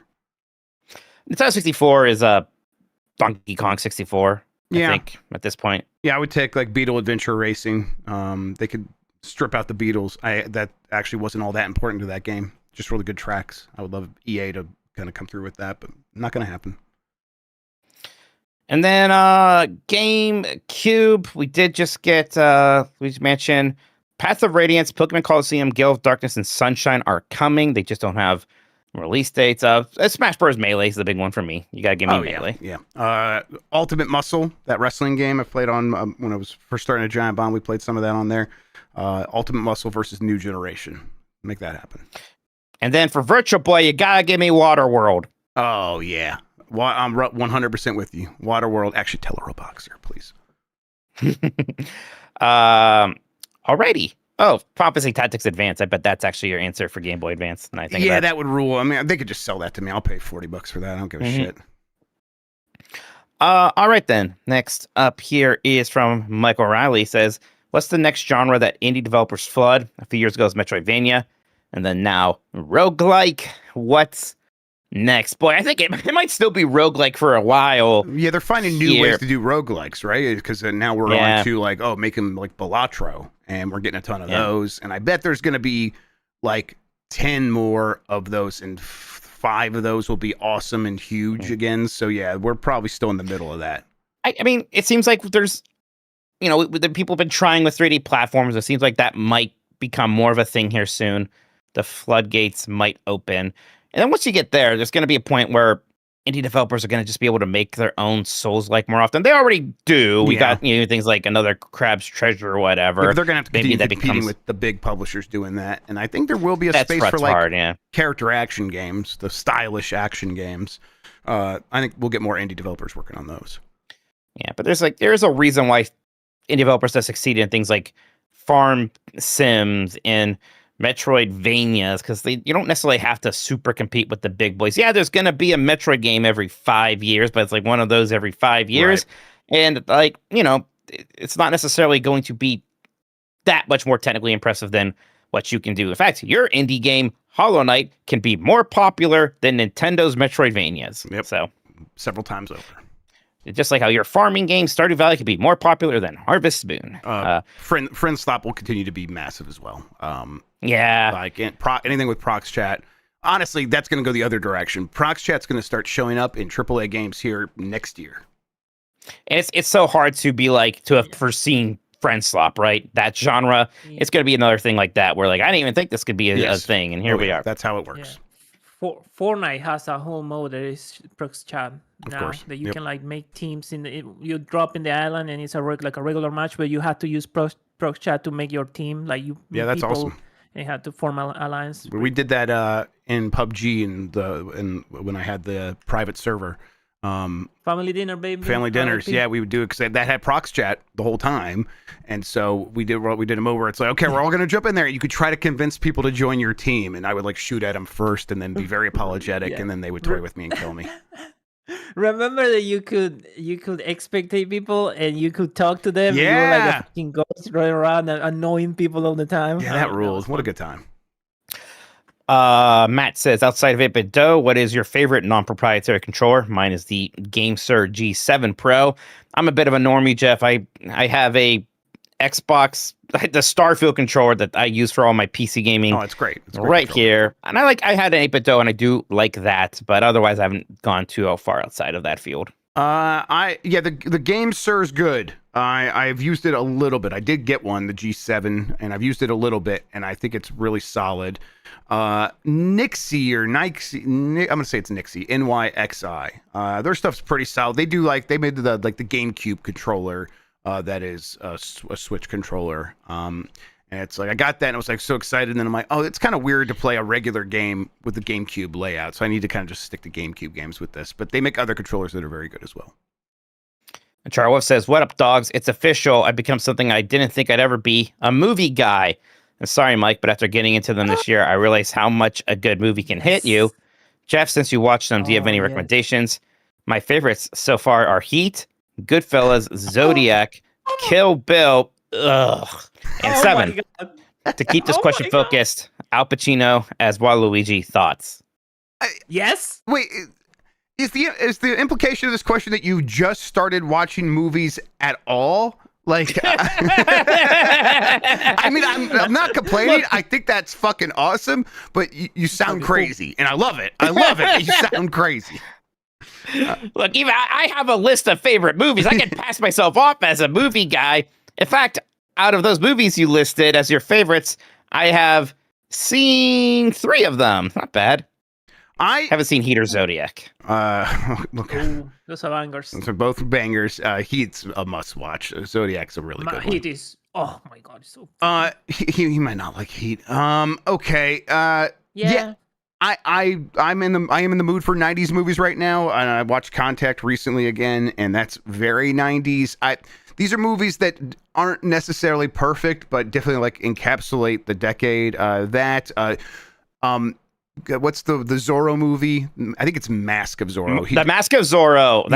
The sequel's The Mark of Zorro, yes. I believe. Right. Or The Legend of Zorro or something. Right. Actually, The Mark of Zorro might have been like the original That's one. That's exactly what it is. Yeah. Mark of Zorro is the original. Yes. Then they did Mask of Zorro to sort of do homage to the original. And then The Legend of Zorro, which is not as good. I don't think I've seen that in a while. No, it's not as good, but gosh, Mask of Zorro rules. Mask of Zorro is the best 90s action movie in terms of like that, like big budget, and it's like all style, no substance. And it's like, oh, but there actually is some substance in there. And then it's got the best villain death. Go watch that. Although it sounds like you're kind of like doing I'm really watching like movies. Watch the rest of Michael Mann's movies. Collateral, actually, that's the next one you should watch. Go watch Collateral. That's a really, really good one. Yeah, I mean, get a Letterboxd account and like share it with us. And We'll some links. Ping us in the Discord with your Letterboxd name, and we'll all follow each other. I'll throw mine in there as well. I warn you all right now. If I become a movie guy, it's going to be such an obnoxious movie guy. No one's asking that of you. We all know. No, yeah. But I was saying like it'll be like I don't know if I want to watch anything before like the 70s. That might be the movie guy I become. Okay, that's even more obnoxious than I was thinking. Yeah. Now that you said that, I might like that Mikey more than the crazy Disney guy we're having to deal. No, I can't. Talk about the Maltese Falcon a lot. I can't deal with the movie. Wait, are you saying after the 70s or before the 70s? Before. So you wouldn't watch anything. You would only watch movies from before the 70s? Yeah. Okay, never mind. That's I thought you were saying you wouldn't watch old movies. Okay. No. I'll become an old movie guy. That's I would like that a lot, actually. Never mind. Yeah. And get really into what's an old actor? Toshiro Mifune. I'm gonna get real into the Seven Samurai guy. Samurai. Yeah. The freaking like John Wayne's first will come in my head. I'm not gonna say him. No, that was like Toshiro Mifune is like Japanese John Wayne basically. So yeah. Gonna watch only 12 Angry Men and repeat all the day. Oh, 12 Angry Men. Yeah, I could do that. 12 Angry Men rules. Getting to Spencer Tracy. Go watch Inherit the Wind. That's some good shit. Oh, yeah. Is he in The Waterfront or is that someone else? The Waterfront's Marlon Brando, right? That's Marlon Brando. Right. That's who it is. Lenny Cool Dick Denver says, "Hi Jeff, thinking about burn-ins and CGs every day. I don't want to say that word. I don't want to say that phrase in this podcast. I was gonna say it. You guys are giving it too much power. You just gotta say it and move on." Mike, it's like a coin slot in an arcade machine, Minotti. Oh. So I don't want to say that word, but let's talk about my hole. For the 2 a.m. Nightmare Shuffler, what games would you ideally want in there? Something bad/funny like Rogue Warrior, something jarring like Cruelty Squad, something to make Dan mad like Kingdom Hearts, or more French-Canadian Jan games. The game I offered to Jeff as my one contribution is Sewer Shark for the Sega CD. So I think that's the vibe. Weird assault on your senses games. Yes, and it's gonna have to be for certain consoles that work in the in BizHawk.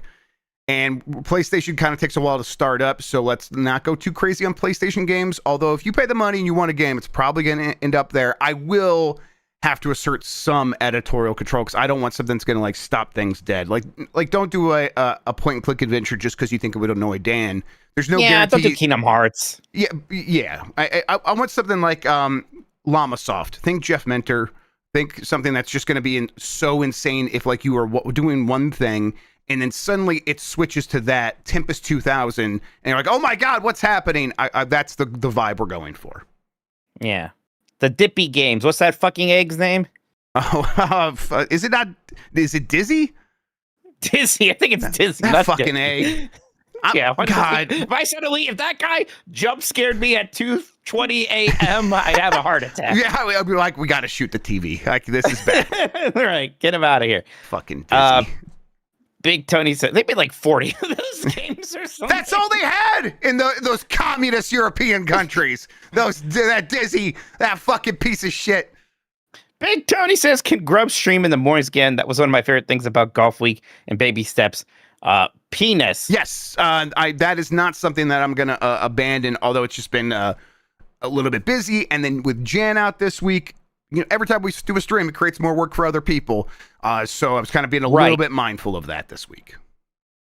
Yeah, that's actually a big part of it. It's like, Jeff, I could be like, yeah, we can stream whenever, but then somebody has to make sure that stream is looking good on YouTube, which usually means going in and editing out blank space in the beginning, manually upload it to the new site, and make sure it's 2 sites right now. All sorts of stuff. So yeah, it can. And we have a lot of. I don't know anybody like could do that show. Listen, it's not about that not knowing people. It's about inserting people into Jan's workflow, which he just has a way of doing things. So we don't like upsetting it. That's all. Willow Davis says, hey, dogs, I'm seeing the Vampire the Masquerade Bloodlines 2 is getting some rough critic reviews, which really kind of makes me more interested in it. Yeah, same. Hoping it might be campy and cliche in a fun way. What's the most recent game that tanked in reviews, but you really liked? The reviews actually come out for this? Yeah, it did. It's in the 60s. I think this is about what we were predicting for this one, too. Or at least you did. I think you went 60s. You knew. Yeah, it's like I definitely had a hunch about this one where it's like it's gonna have such an uphill battle to get into a decent zone. I thought Jess's review over at GameSpot did suggest that there's like something here, even if a lot of the stuff is bad. I don't know. I don't think it's gonna satisfy people who have been holding a torch for Vampire the Masquerade Bloodlines all these years. Except for maybe there's gonna be like that 10% who's like that's their entire personality. Maybe they're gonna find something there, and if that's the case, I don't know. I'm glad the game got made. I'm trying. It's hard. I'm trying to think about the other part. Like I'm like, am I a normie who just likes games that other people like? I mean, it's just games are like such an amalgamation of so many different things. It's like, I like sitting in a comfortable chair that would get 5 stars because it's like, well, we just need to make a chair in a certain way because human bodies work in a certain way. And games can be similar and a lot of the time. So it's hard to break out of that. Although, hey, Trespasser, give me that. I'll play Trespasser again right this fucking second. I mean, like Civilization 7 is a game that a lot of people act like is an insult, and I actually like it a lot. So I'll say Civilization 7. Somebody else says, my brisket and queso boys, what is next from Retro Studios? And please tell me what I want to hear, which is Metroid 6. I don't think Retro... I mean, do you think Retro just makes the next 2D game? I don't think they do, but I wouldn't hate that. Shit, I mean they made awesome 2D games, yeah. Yeah, because, there's stuff going on in Mercury Stream. We hear not great things about them, but that's not going to necessarily stop them from making the next Metroid or anything Yeah, they're probably in the process of making it right now. I'm assuming. I don't know, but I'm assuming. I mean, it's not a 0% chance that they just tell them to go make Metroid Prime. Yeah, but it's probably not cost effective, right? I mean, I guess I don't know the other Metroid. I bet they're expecting more of Metroid Prime 4, but yeah, I don't know. I would love to see it. I would assume that the next thing after this for Retro probably is another Metroid Prime because they spent so long on it. They're like, take all those assets and make another one quickly so we could sell another game in like 3 years from now or something like that. It'll probably end up being like 4 or 5, but yeah. It'd be nice. Like, they know sci-fi and they've worked on Mario Kart before. It'd be nice to see if they could make an F-Zero, right? Yeah, that'd be cool. God,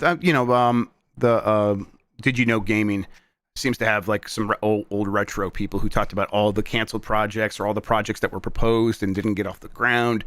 And they had a lot of interesting things that they were going to make or wanted to make. It's like, I hope they get a chance to maybe make one of those finally happen. Was it them that was maybe going to make a Zelda Tactics game or something? So, yes, I'm pretty sure. Yeah, that sounds right. Yeah, so especially, as I'd love them to do Metroid, I'd like to see them get to play with another Nintendo franchise. They've done well by Donkey Kong. Yeah. And there's no way they're doing anything with Donkey Kong. I think Donkey Kong is in a new direction, and it's great, and I want to see that fully explored more. But yeah, there's plenty of things retro can do.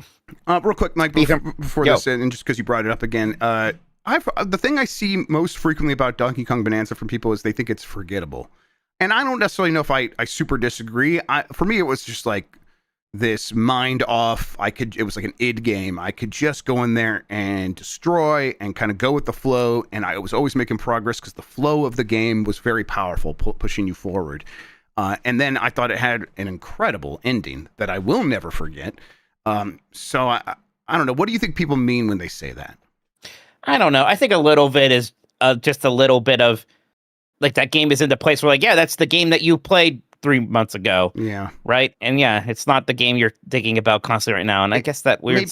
Maybe like the direct comparison to Mario Odyssey is probably not helping it a ton. I don't know. I agree, Sean. I think people are kind of being a bit of fuddy duddy. I think that game was amazing. I agree. I think its legacy is going to be completely fine. Again, in this immediate moment right now, I do think that honestly, the biggest thing's hurting it is that after credits, I think a lot of people wanted to do the post-game stuff and wanted it to be as good as Odyssey's post-game. Yeah. And it's not.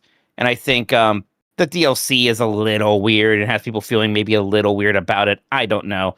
I think the game's still incredible. I think it's going to be regarded very well. So, we're not going to really know its legacy for a couple of years, but I'm not really that worried about it. I mean, in a couple years, there's a chance that I'll be like, oh man, I've not thought about Donkey Kong Bonanza in a long time, and I'll go back and play and be like, oh yeah, this rules. That's my expectation.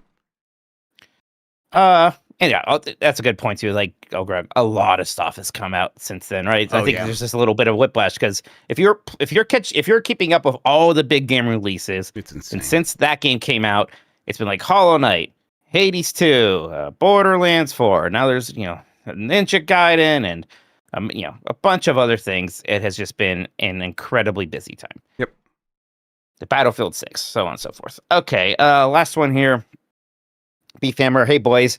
There has been an upsetting uptick in Rosalina slander online recently because she is, quote, not optimal for speed in Mario Kart World. What are we supposed to do about this? Just sit back and let more lies spread. Yeah, I don't know. Start a campaign. Maybe we can protest. I think we can go out and protest. Just because they made it so that she's no longer like one of the quote unquote heavy characters in Mario Kart anymore. Like she's not a giant. She's the same size as the other princesses. They got rid of Giantess Rosalina. What's the point of living? They got rid of the Giantess fetish. That's right. And I think the heavy characters technically had like the highest top speed or best acceleration or something. Yeah. No, never best acceleration. The highest top speed. Top speed. That's highest top speed. Maybe that's part of the issue there. I don't know. I'm not keeping up with the discourse behind Mario Kart these days. Yeah, I'm always curious. Like I'll always check in on it, like before we do a Mario Kart race on stream or something. Be like, I wonder what the optimal build is, and it'll be like huge developments in Mario Kart, the latest update. I'm like, okay, never mind. Actually, these people are way too serious about this. All right, that's it for the mailbag. Let's take another break. We'll come back. We'll talk a bit about Pokemon Legends ZA, anything else we've been playing. I just saw Plufim on Blue Sky just posted a sketch of Grubbish, which is you as Trubbish, and you're daydreaming about a Zubat in Rouge the Bat's clothes for Sonic Adventure 2. This is a very good sketch. I'm enjoying this quite a lot. So thank you for that. Look at that. Very funny. Perfect. Yeah. No notes. This is fantastic. Jeff, I played a lot of Pokemon Legends ZA. I'm like 10 hours in, pretty deep in there. I am enjoying it quite a lot, more than I was expecting. I think it is just enough of a little bit of a shake-up in terms of, the new, more real-time battle system. I like the game just taking place in one city instead of a whole region. You think that'd be a downgrade from the big open plains of the last Legends or Scarlet and Violet. But like, this is a nice change of pace. It's the kind of wild zones or whatever where the Pokemon live. It's like a little bit of bummer because they're not that big and there's not that many Pokemon to catch. Yeah. Like in general, like I guess I kind of have to make do with what I got here. There's something fun about that too. You can still make a good team, and I have a team of Pokemon that I am happy with. Even like the story, it's nothing great. As sometimes it's a little bit too much. I don't think it's near as bad as the series can be. And there's still plenty of likable characters actually in it, so it's not something that is a total drag to me. So will I ever enter a zone where I see a giant Rapidash? They have alpha Pokemon. I mean, like, are you very specifically saying, like, is there a Rapidash in this game? Like, so in the plains of Yes, Jeff. Yes, you will. Okay, all right. Well, then I'm fine. Like, I think because I just thought that was a really cool thing in the first one, where it's like you kind of go out there and you've seen all these Pokemon, and then you kind of look off the horizon on the left, and you're like, well, that's a giant Pokemon, and it's like a giant version of all these other ones, and that's just compelling. I want to go see what's going on over there. Yeah, it's contextualized too, because hey, there's a giant, let's say Rapidash. There's a giant Rapidash roaming around the city. That seems fucking bad. Maybe we should do something about that. Okay, yeah. I like that. Okay, cool. So yeah, then I'm all good, because I liked the I like seeing it kind of on the horizon, but I don't get the sense that these areas are ever going to be big and open. It is going to be self-contained, like parts of the streets. That is not a huge loss for me, as long as there's interesting stuff happening in these areas. And it's like, I guess not having a ton of Pokemon in any of those roped off areas isn't so bad, because it's like, all right, at least I know what to get here, and I can like get to the end of capturing all these things relatively quickly. I guess that's the big thing about this game. It's got a good pace to it so far, other than the text kind of, the talking being a little bit much, even for an RPG. I think they just a little much. It's not crazy, and it's better than a lot of other Pokemon games, but it's still just a bit much. Other than that, really good pacing. Especially as they kind of flirt with this gameplay loop of like, okay, during the day you capture Pokemon, you do missions, and that night you have to battle so many trainers in these battle zones that pop up, and then if you battle so many of them, you can fight like the match trainer, and then if you beat him, you go up a rank. And like, there's a good amount of that there. It's not the entire game, and it kind of is sometimes de-emphasized. I'm like, this could have just been the entire game. And it could have been even less story, and it could have been almost more freeform like that, and maybe there could have been something there.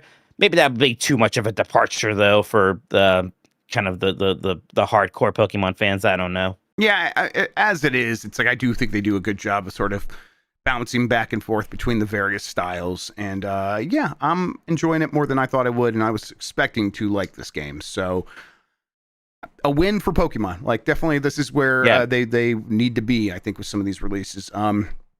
Where it's like, now the next mainline Pokemon game is certainly going to have a lot to like figure out, and like to please that audience, and to introduce it to new kids and things like that. But for sure, they have a Pokemon series that I like. And I think like this is going to be one where it's like they got Jan back on board with this one. So it's like, if they can't like change up the core series too much because of tradition, which I understand to a certain extent, it's like, well, that's fine. There is a Pokemon game for me. So it's like, oh, this is working. Right. And to be fair, like there was quite some change-ups in Scarlet and Violet. The problem was just that the game was bad. Yes, you're right. You're right. So, that's the bigger issue. Right. So, there's more to it than that. The one thing I'm missing from the last Legend so far is all of the rideable Pokemon. Like here's the ones for land. Eventually you can just fly. Here you are just kind of running around. Like, very like lazily at one point, somebody's like, hey, push A in your midair, and you kind of do a flutter jump.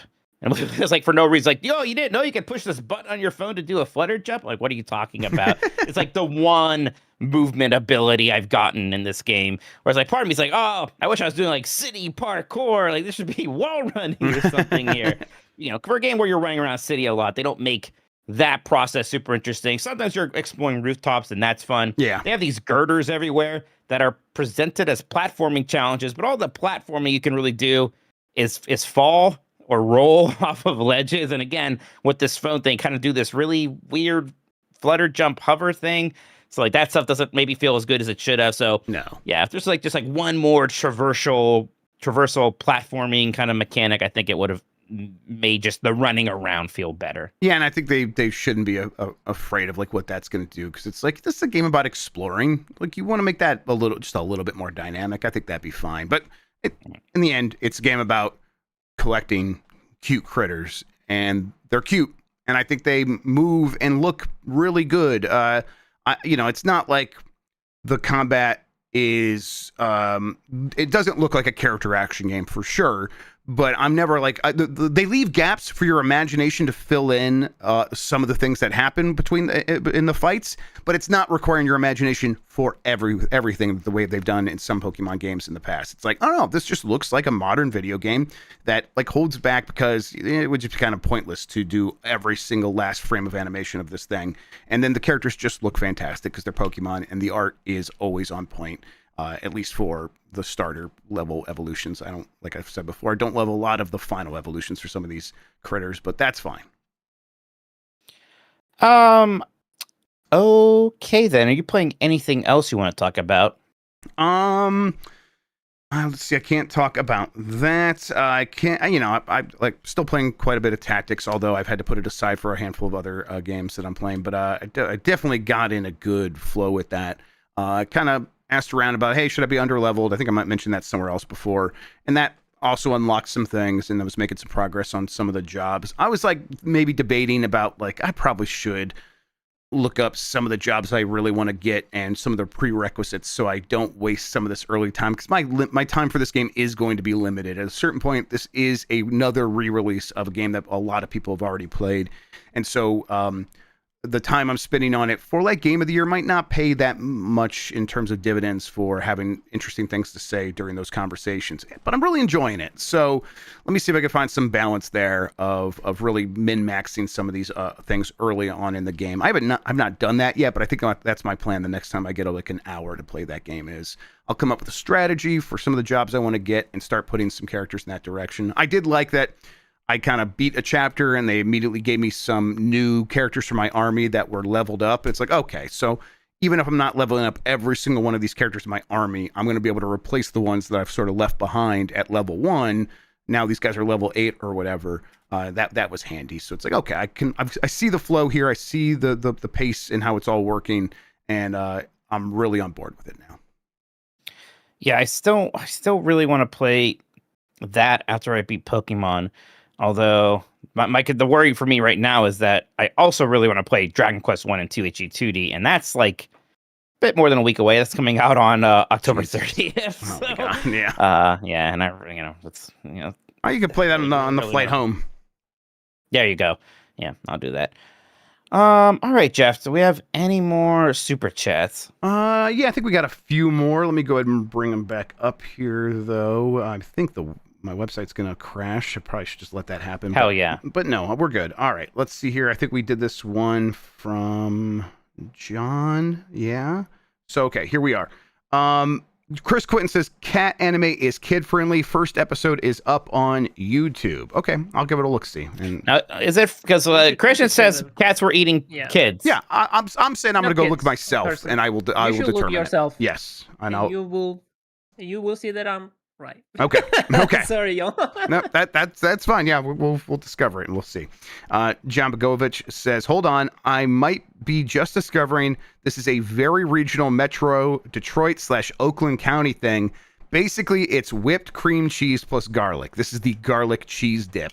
We do not. I've never really seen that. No. Yeah, and when I was living in that area, we were almost exclusively doing Little Caesars, and I don't know if they had that there at that time. But yeah, I was in the Metro Detroit area, and I don't remember it. But I was like not ordering the pizza, so maybe I didn't see it on the menu. Antonio Morales says, for Turbo Sean, I'm playing Gen 3 Pokemon for the first time. Which early Pokemon should I take time to train up, and which should stay for late game? Interesting.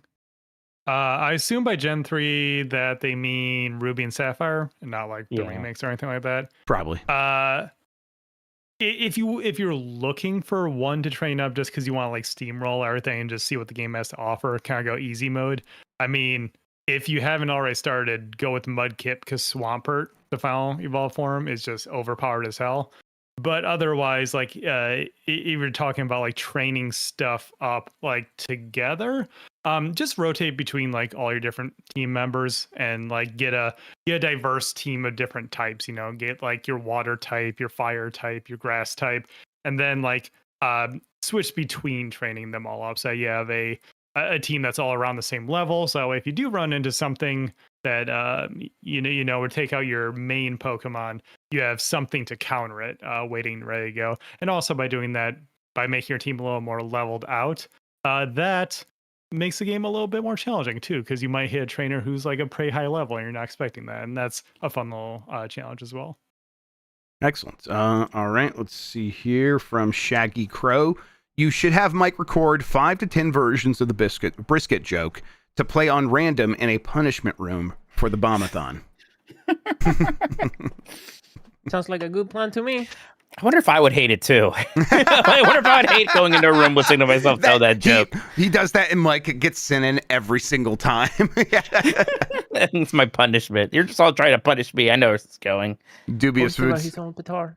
Yes. Finally, someone will hoist Mike upon his own petard. Dubious Food says, proposition: a black mug with the brisket joke written out in white lettering that goes around the entirety of the mug. Yeah, you look, you Kind of you, like in a spiral. Yeah, you dopes. I can make aprons. I can make kitchen aprons. I'm not gonna put that shit on a mug. It makes no sense. You don't use mugs and barbecue. You stupid pieces of shit. Dubious Food. Yeah, I get it. You were trying to play to his like him being proud of that joke. That was a good idea, but I don't think we're gonna get through to him with the mugs. Colin Wood says, couldn't help it. Drew Grubbish tagged on Blue Sky. Thank you, Colin. Oh, that's you. It was incredible. I've love it. re-skeeted it. El Grug says, Mike still hasn't watched Love Boat, though, shaking my head. Oh my God, that's right, the Love Boat thing. Fuck, that was like 2022 shit. Yeah, I gotta do that before I see the only the latest movie of Downton Abbey, and then watch the rest of the franchise backwards.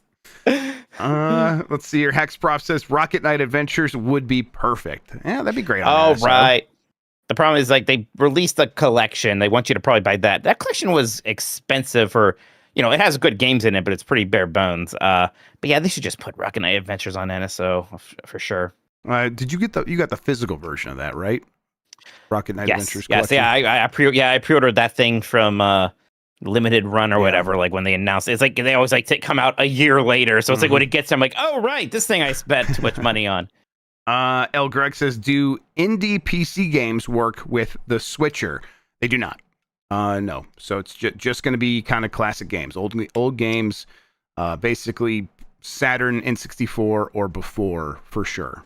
But you could get like weird with it. Like, I don't think game.com works, but there are some other like I think Engage might work. So if you want to like just go look at BizHawk and look at their supported platforms, and you can really get in there and suggest some things. And there we went. YouTube crashed on me. Fantastic. Okay, viewer activity. I'm scrolling back down. Here we are. Dean8149 says, I wish these side games would include abilities. To me, they really help one water type stand out from another gameplay wise. Yeah, I'm not playing enough Pokemon to know exactly how that would affect things. Oh, sure. Although it is interesting how HMs actually aren't in this game and actually aren't needed. That's kind of wild as somebody who's played Pokemon games my entire life. I don't know if I hate it, honestly. Was that not a thing in Legends Arceus? I'm trying to think. Maybe they weren't. Maybe I can't remember if HMs, because you didn't need fly because you just flew on a Pokemon. Right. In that game. So specifically have not been a thing for like a decade.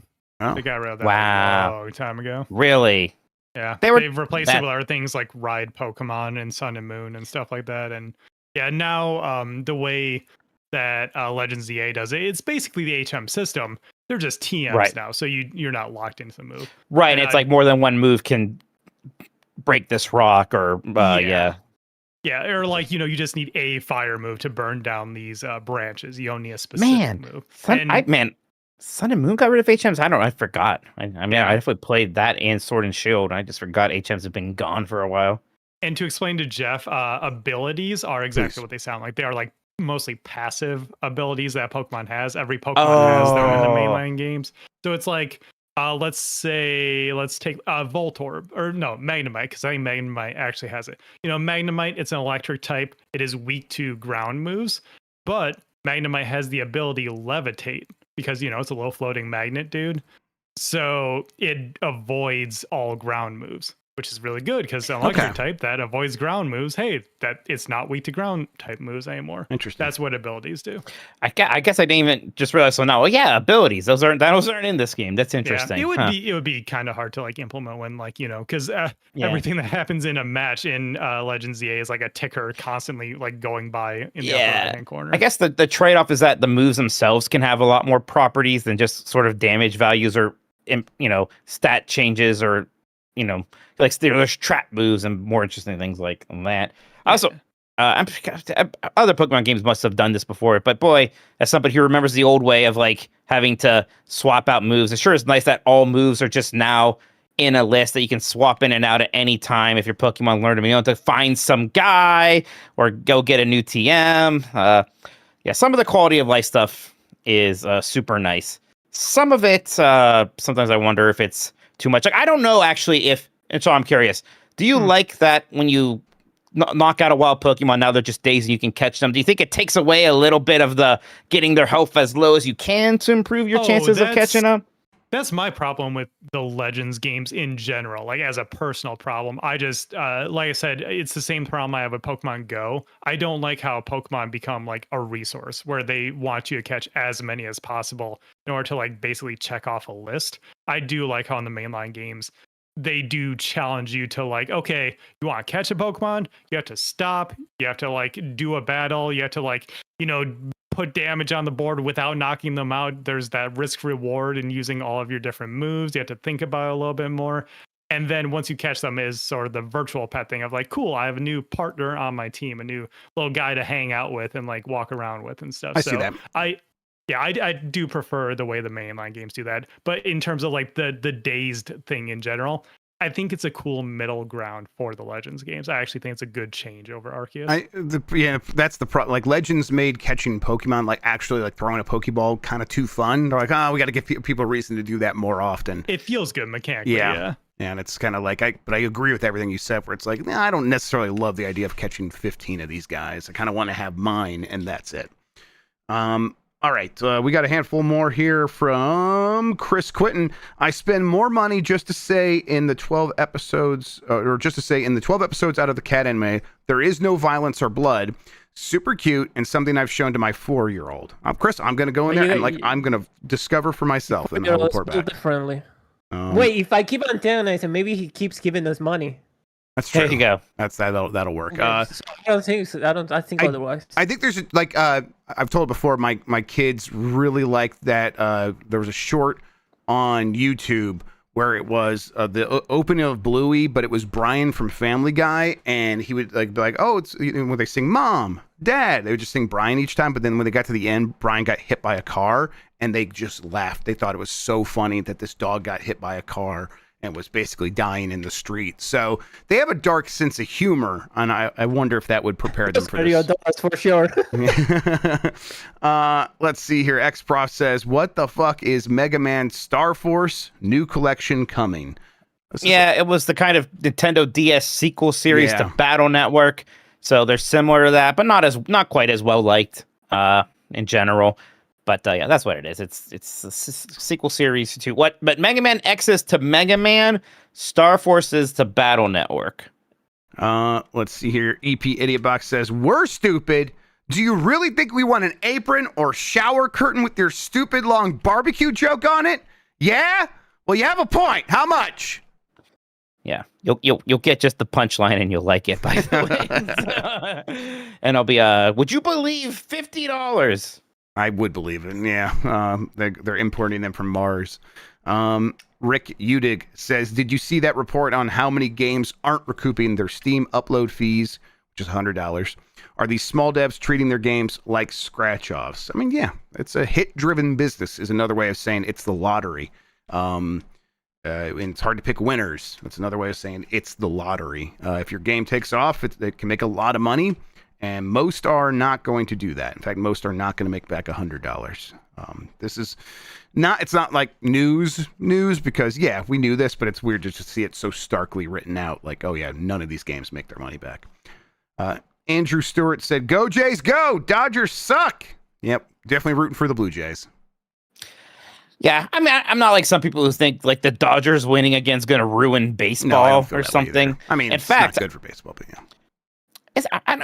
Maybe I'm wrong, but it seems to me that sports thrive during people like dynasties, right? Yeah, don't they? Yes, you're right. But the problem with baseball is that there's no salary cap, that you might actually be right. If the Dodgers win, someone on ESPN was writing like there will be a salary cap, and if the Dodgers lose, they'll be like, well, see, any team can go in there and beat the Dodgers. And it's like, so this might be a battle over the salary cap action. We'll see what happens.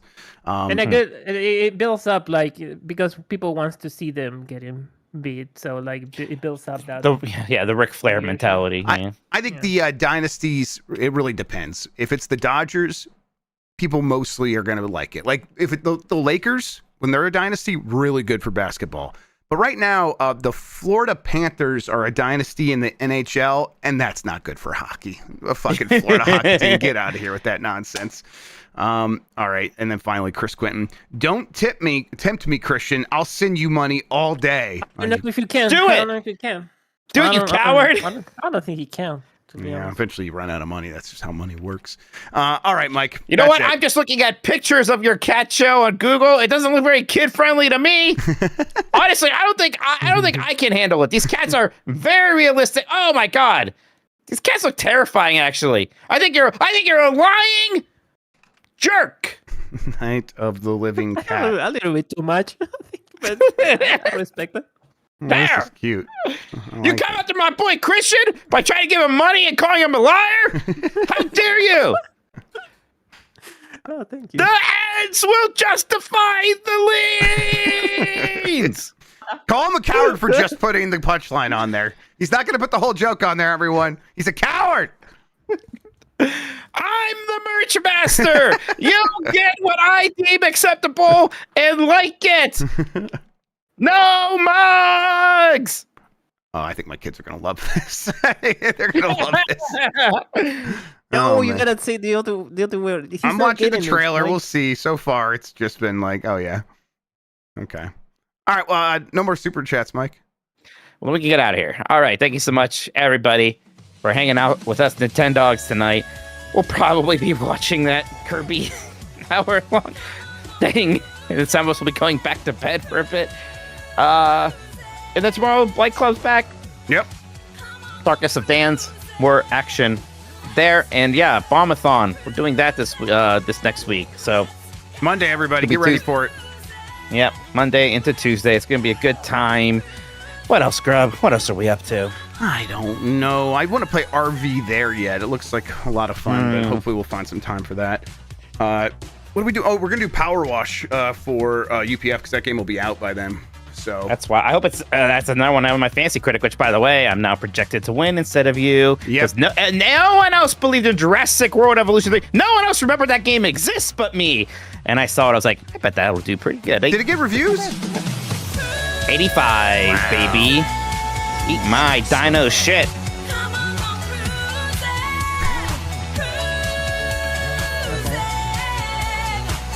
All right, that's a community game night on Friday. Oh yeah, community game night on Friday. Jackbox. So you gotta play Jackbox sometime. New Jackbox. Yeah.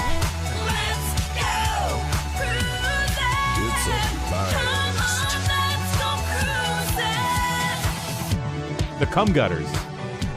No. It's just one cum gutter, Rick Michael. James, bitch.